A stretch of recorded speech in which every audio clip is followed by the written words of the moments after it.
શું અછતની અંદર પાણી ક્યાંથી ભરવું એનું સોર્સ સરકારને ન મળતું હોય એવી સ્થિતિમાંથી આજે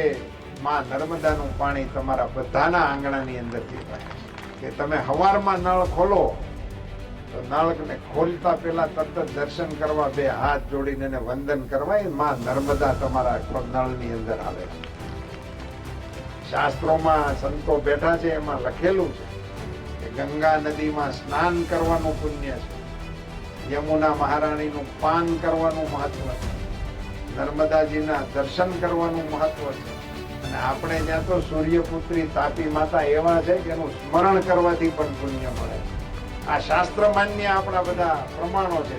તો એમાં નર્મદાજીના દર્શનનું મહત્વ છે અને એટલા માટે નર્મદાજી આપણે ઘેરે આવે એવી વ્યવસ્થાઓ જયારે ગોઠવાણી હોય તો કેવડો ફેરફાર થયો. ક્યાં 15 દિવસે 15 મિનિટ પાણીની આપણી અમરેલીની વ્યવસ્થા એનો કરનારો હું અને નર્મદા યોજનાની પાઇપલાઇનને હાથોહાથ સૌરાષ્ટ્ર સુધી લઈ આવવાની ડિઝાઇન કરનારમાં પણ એક કાર્યકર્તા હું, પાણી પુરવઠાનો મંત્રી હું.